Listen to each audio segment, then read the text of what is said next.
Bonjour à toutes et tous, bienvenue sur la chaîne YouTube d'Auto Hebdo pour le débrief de la première étape de ce rallye Islas Canarias, 5e manche du championnat du monde des rallyes, un rallye que vous avez pu suivre déjà pour sa première étape sur le site internet d'Auto Hebdo. Merci d'avoir été à nos côtés sur le live text commenté. Alors, au moment où vous voyez ces images, on est samedi matin, le temps de vous monter cette émission. La deuxième étape, la première spéciale de cette deuxième journée va débuter dans les prochaines minutes. Si vous êtes déjà sur cette vidéo et vous le voyez derrière moi, au moment de tourner ces images, on est vendredi soir et donc la super spéciale va dans quelques minutes prendre place ici même, ce qui ne nous empêche pas bien sûr de revenir sur les moments forts de cette journée avec effectivement une grosse performance des 5 Toyota, les 5 Toyota qui sont rentrés ce soir à Las Palmas en tête avec Sébastien Ogier aux commandes devant Oliver Solberg et puis juste derrière Elfyn Evans qui est pour l'instant provisoirement 3e. Je vous propose qu'on écoute tout de suite dans l'ordre les pilotes Toyota dans l'ordre du classement ce soir au terme de cette étape. Pour l'instant le bilan est plutôt rempli, on peut le dire. Ouais, bilan positif. Maintenant, oui, effectivement, cette petite super spéciale, c'est pas anodin parce que finalement, c'est là que des fois je joue les plus gros écarts et que surtout que tout peut se perdre bêtement. Donc, il va falloir quand même bien rester concentré pour finir la journée. Cette bagarre avec Oliver, elle est super belle. Ça ressemble quand même à un petit passage de témoin. On peut dire ça comme ça. Ça en a des airs. Vous l'avez dit d'ailleurs à plusieurs reprises au micro. C'est comme ça que vous le ressentez. En tout cas, il roule super bien, c'est sûr. Donc, on savait que depuis le début de saison, il a montré qu'il allait très vite. Bon, pour l'instant, on ne se prend pas trop la tête quoi qu'il arrive. On reste concentré sur nous-mêmes, on essaie d'avoir un bon rythme et voir comment ça se passe pour lui. Après, c'est vrai que voilà, la fougue de la jeunesse, des fois, fait que ça va très vite, mais il faut quand même voir sur la durée. Donc, on va de notre côté, de toute façon, voilà, pas s'affoler quoi qu'il arrive, même si à un moment donné, les écarts évoluent différemment. Il faudra, quoi qu'il arrive, rester concentré sur nous-mêmes. Mais le plus important, c'est surtout qu'on s'est bien senti dans la voiture. Cet après-midi, on a encore réussi à améliorer un petit peu le comportement. Donc ça, c'est positif. Très rapidement, un petit mot sur les pneus. C'est pareil pour tout le monde, mais c'est vrai qu'on a vu pas mal de survirages, pas mal de surchauffe aussi dans la spéciale. Toutes ces spéciales qui sont très exigeantes pour les pneus, c'est vrai qu'on voit un peu, on touche la limite assez rapidement, mais il faut arriver à faire avec. On a tous les mêmes. Donc ça, c'est la bonne nouvelle. Ça fait partie des paramètres qu'il faut essayer de gérer mieux que les autres. Superbe bagarre avec Sébastien. On a vu cet après-midi quelques petites chaleurs. Encore peut-être la découverte du comportement de ces pneumatiques que vous découvriez à nouveau dans ces conditions. Non, je pense comparaison de le matin, j'ai un peu mieux feeling avec la voiture.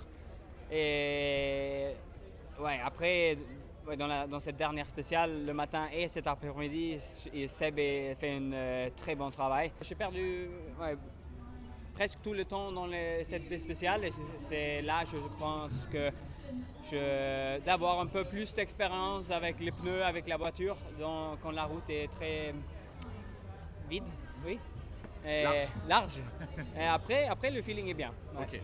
Sébastien a dit à plusieurs reprises aujourd'hui qu'il ne savait rien d'étonnant de vous voir aussi proche de lui. Ça fait plaisir de recevoir les félicitations d'un non-nul champion du monde. Oui, il est le meilleur de monde encore c'est mon première fois d'un propre asphalte avec la voiture propre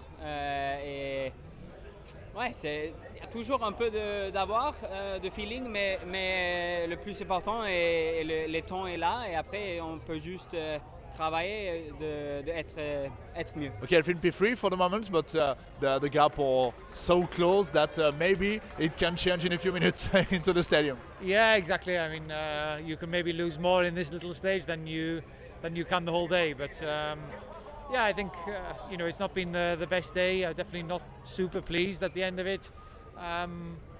But some improvement now in the last one there in the feeling. So.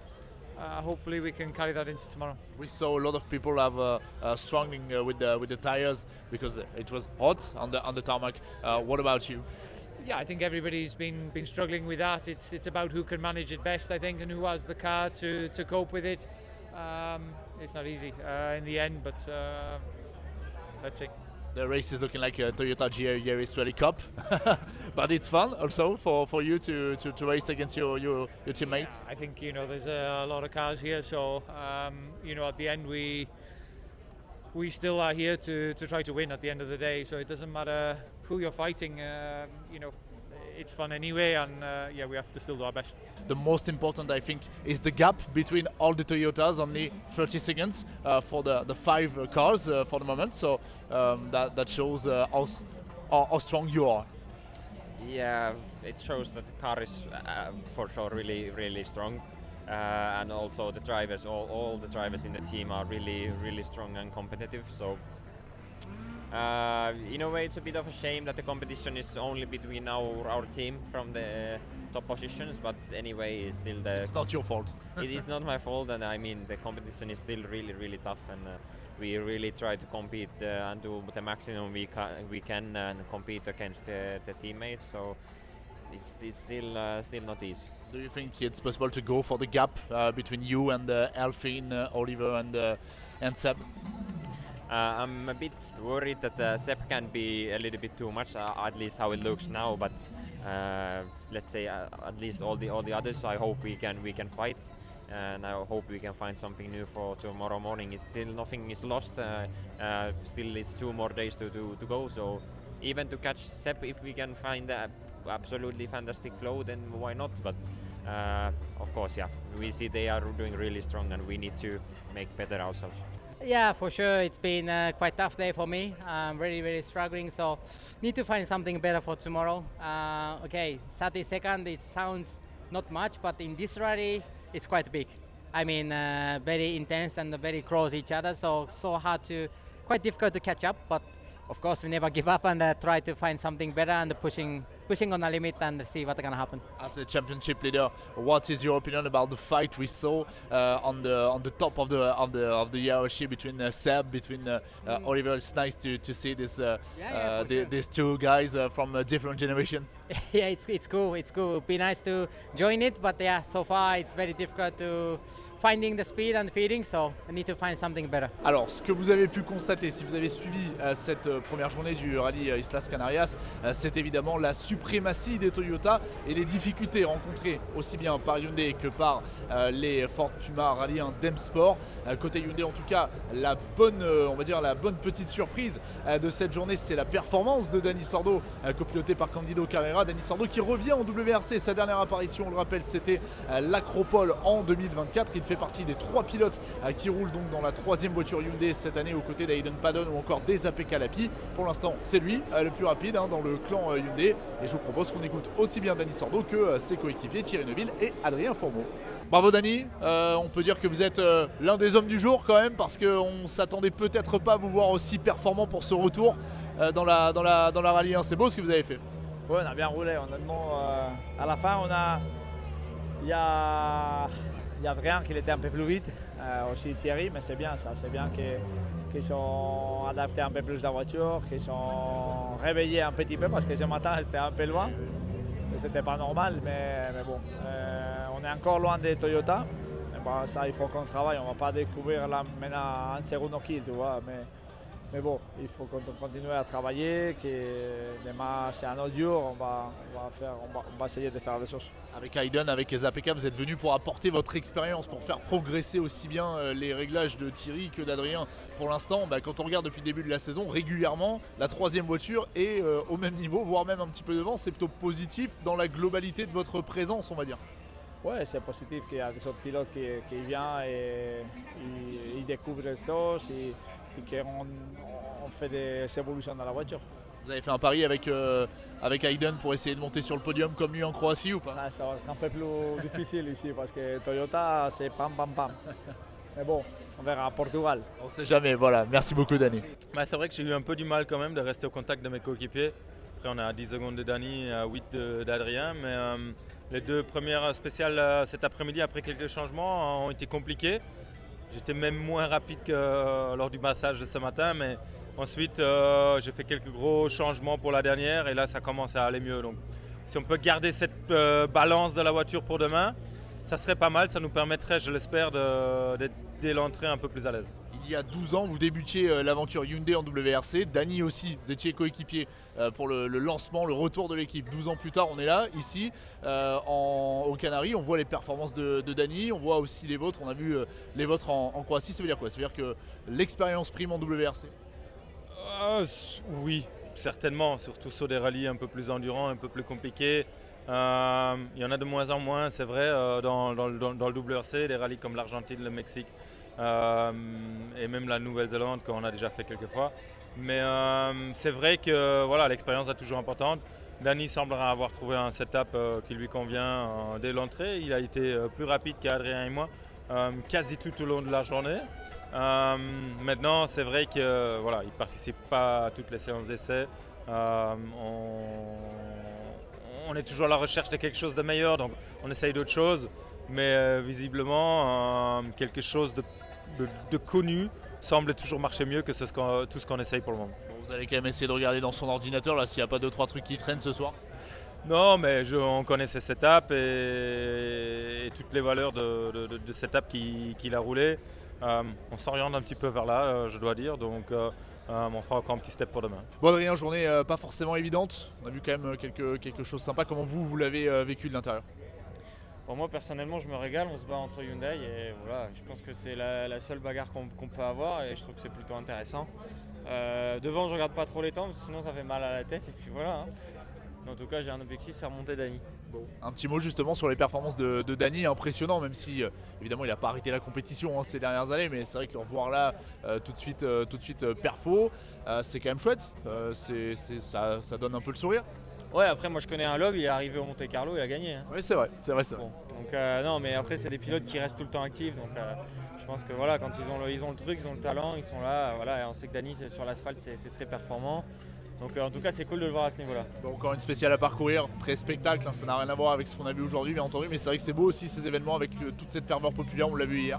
Et ce qui est important aussi pour nous, c'est qu'aujourd'hui les écarts dans les spéciales sont parfois de quelques dixièmes et dans celle d'hier on a pris une seconde. Donc au final ça montre que même ces petites spéciales là, il peut parfois avoir plus de gap alors que c'est plus court et ça paraît être un peu des Mickey Mouse Stage, mais en tout cas il ne faut pas le prendre à la légère parce qu'il y a du temps à perdre ou à gagner. Et puis du côté d'M-Sport, on l'a vu, ça a été une journée un petit peu compliquée. On a vu John Armstrong notamment partir à la faute ce matin, ça aurait pu être pire. Pour le coup il s'en est plutôt bien sorti, mais ça a été chaud là aussi évidemment. Les pneumatiques qui ont un petit peu chauffé, pour certains c'est une découverte ici sur le sol canarien avec un asphalte assez chaud qui fait monter les gommes en coupe en température, pas forcément évident, ça a généré beaucoup de survirages, on l'a vu chez à peu près tout le monde. Et puis en tout cas ce qu'on peut noter c'est la bagarre sympa entre John Armstrong et Josh McErlin. Parfois John Armstrong a été plus performant sur ce début de saison, mais ce week-end les forces ont tendance à s'équilibrer un petit peu entre les deux pilotes irlandais. Yeah, I mean, it's been a tough day on trying to find a good rhythm, a good feeling with the setup. Yeah, basically on these style of roads, if you don't have the good rhythm and feeling, then you can lose a lot of time. And yeah, I just seem to have not so good feeling on the front of the car to really push and lean on the tire. And I think with the Hankook tire, you need a little bit of a different style, but yeah, it's not so easy to learn this. And yeah, okay, the times are not so terrible, but sometimes I feel like I'm doing an okay stage, but still we're very far away. And for sure, the margin is actually really small because when you start to push, then you can have some surprises very quickly with the grip. So yeah, it's not so simple. This morning you had something we can say like a situation. It was it was close. Yeah, it was very close. This one place I thought I knew the corner well and that I could take some good speed, but finally I tried to make some small adjustment and then the front of the car was starting to understeer. So then I had to make some movement down this junction and yeah, quite lucky not to hit anything and to get away with it. But yeah, it looked spectacular, that's for sure. Yeah, the fight is nice. I think you look at the results and everything is quite evenly packed with the cars. So yeah, it's nice to be in a better feeling than definitely this time last year, which is nice. I think we understand the situation a bit better with how everything is. So yeah, it's not, let's say, big expectations for an outright result here. I think you have to maybe drive around the situation rather than trying to force it. So that's the approach we've took. Okay, we can do some changes, but I think with the driving you have to try to be as patient as possible. I think if you look at others, it's more circuit racing than rallying, but this is how this rally is, and you have to try adapt to it.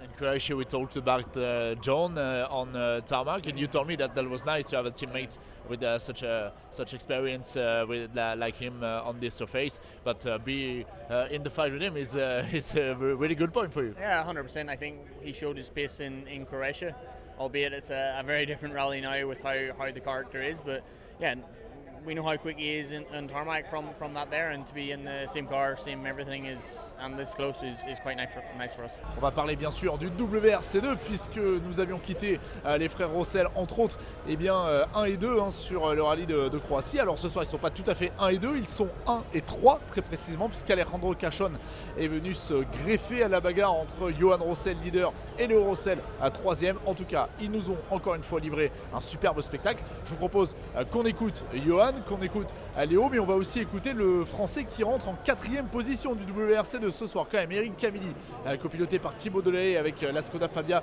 RS Rally 2 du team Eurosol Racing Hungary qui découvre ce rallye, qui découvre aussi les pneus en coupe dans ces conditions. Belle prestation aussi pour le pilote niçois qui rentre donc 4e. Je vous propose qu'on écoute nos petits français du WRC2. Journée parfaite en tout cas pour l'instant. Il y avait une petite crainte aussi de voir Alejandro Cachon qui est vide certes, mais pour l'instant tout est sous contrôle. Tout est sous contrôle, honnêtement on arrive à bien comprendre les pneus. Je pense qu'on a bien rectifié de suite en fait le tir après la première où je n'étais pas content de la balance. On a changé juste ce qu'il fallait. Et là honnêtement les spéciales se passent bien. On est bien dans la voiture, on arrive à attaquer quand on veut, d'essayer d'en lâcher un petit peu les endroits où c'est un peu tricky, mais super feeling dans la voiture. Demain on attaque par Maspalomas, on a des morceaux assez connus et une dernière spéciale aussi qui va être longue, qui va être difficile. Ça va être une grosse journée demain quand même, c'est pas tout à fait terminé. Non mais même dimanche, tout va être costaud. Je sais pas, on a 20 secondes là. Non, on le sait depuis le début. Ici, on roule tout le temps à bloc du début à la fin. Bon Léo, belle journée, belle bagarre comme attendu avec Alejandro Cachon. Il y a un petit peu plus de 5 secondes là qui vous séparent avant cette super spéciale dans quelques instants. Mais globalement, le bilan est quand même très très positif, on va pas se mentir. Ouais, c'est clair qu'on est super content de se battre une fois de plus pour le podium. Content de se battre avec Cachon parce que on sait qu'il est très très vite sur ses routes, très vite sur l'asphalte en général, mais encore plus ici. L'an dernier, on était beaucoup plus loin que ça avec lui, donc ça prouve qu'on a bien progressé. Après, il nous manque de la vitesse pour suivre Johan. Je pense que le combo lui plus la Lancia, pour l'instant, c'est juste intouchable. Donc, on va essayer d'améliorer ça ce soir. Je pense qu'on a des points d'amélioration. Demain, les spéciales changent complètement avec le grip au sol, donc il ne faut pas non plus tout chambouler parce que demain, il y a beaucoup de changements déjà sur les spéciales. Léo, si vous avez le choix entre faire un scratch d'ici la fin du rallye en WRC2, notamment devant votre frère, ou de le rebattre à nouveau dans quelques minutes sur la super spéciale, qu'est-ce que vous choisissez ? Je vais prendre les deux. Là c'est le point d'honneur pour lui montrer que non, je rigole honnêtement. Le but dans ce genre de super spécial, c'est d'essayer de ne pas faire d'erreur. On sait que c'est tellement vite arrivé parce qu'on se prend au jeu du truc. C'est sûr qu'en Croatie, je suis passé 10 fois à 1 seconde de faire un scratch. Ce matin, il manquait 8 dixièmes. Donc on verra bien. Après, le faire en fin de rallye quand il y a la bataille à les jouer, c'est pas ce qui lui m'intéresse. Donc on verra. Le but c'est de trouver un peu plus de feeling et essayer parce que là il nous manque un peu de vitesse et essayer de trouver cette vitesse là. Ouais, une belle journée, on est P4 ce soir, je pense que c'est très bien pour une découverte du rallye. On est monté en puissance tout au long de la journée avec des réglages où on a pu les optimiser justement et découvrir la voiture de spécial en spécial et bon, on est très heureux, très heureux. Et puis il y a les pneus aussi à découvrir parce que c'est la première fois que vous roulez avec ces pneus dans ces conditions, avec ce tarmac chaud, aussi chaud on va dire, il y a beaucoup de choses aussi à analyser. Honnêtement, il y a beaucoup de choses à découvrir et c'est pour ça qu'on est très heureux d'être ici ce soir à cette place. Et puis on s'amuse, en spécial on s'amuse, les routes sont magnifiques donc on prend du plaisir. Bon Eric, vous savez qu'on a envie quand même d'avoir de belles couvertures chez Auto Hebdo et on aimerait quand même si possible avoir une couverture avec un top 3 français pour le WRC2, ça serait beau. Donc quelle sera la méthode que vous allez employer pour essayer de sortir Alejandro Cachon du podium? On adore Alejandro bien sûr, mais on n'a rien contre lui, mais pour le coup ça serait pas mal. Il faut demander à Léo s'il a déjà mis une stratégie en place, mais non, mais nous objectivement on a réussi à suivre son rythme sur pas mal de splits aujourd'hui.